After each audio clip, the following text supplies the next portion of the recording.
JS and the Lockerbillies started when I was on a train ride back to Trinity St Martin from a gig on a ferry boat in Newcastle. It was March 2014 and I had come up with a name after listening to Johnny J.R. Cash obsessively and busking his amazing stories around Newcastle and Amsterdam.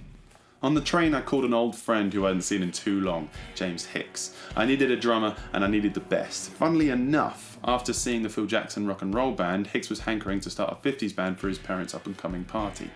After losing our first bass player, I turned to the only person I knew could give the dedication needed to be gigging every week, Murray Collins. After jamming in the Hicks' garage for a month, finally crafting a set of songs that could push the boundaries of our playing and push the crowd onto the dance floor, we made our move. The Hicks' party came first, then Ipswich's The Cock and Pie. I took my solo act around to many vaudeville, variety and burlesque shows in big tops and fancy bars and learnt how to engage audiences properly, not only through music.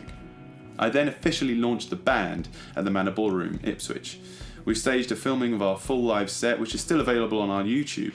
It was here we met many of our swing and jive dancing friends that would accompany us at so many of the following shows.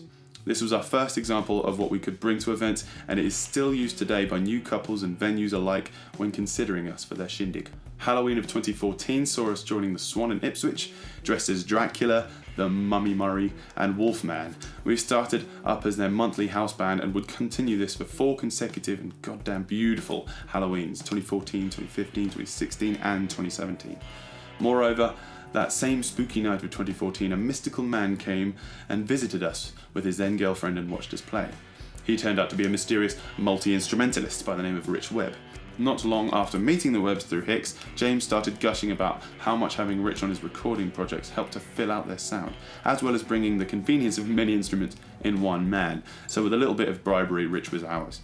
Now at this same time I was playing with and managing a guitar and double bass duo called the JS Combo.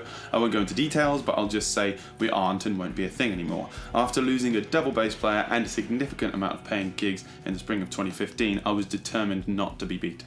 So I bought a double bass, and with only 2 weeks to learn it before an upcoming gig at the Fludges in Felixstowe, I drafted Rich into duty as the guitarist. The show went surprisingly well, and thanks to our friend Bobby Coppin, our second performance was to a sold-out crowd at Colchester Arts Centre, supporting the one and only The Levellers. I saw how well this was going and how I could make this my full-time job, so I invested. I got us stocked up with a full active EV-ELX ZLX PA system with a PreSonus Studio Live 1642 desk, so we could stop stealing Hicks' dad's. Just as importantly, I got us transport, the Black Whale, my infamous 17-foot rare right-hand drive V8 5.7 litre Chevrolet G20, built in 1994. The old girl is my Millennium Falcon and is still with me today, though not without some gremlins in the machinery.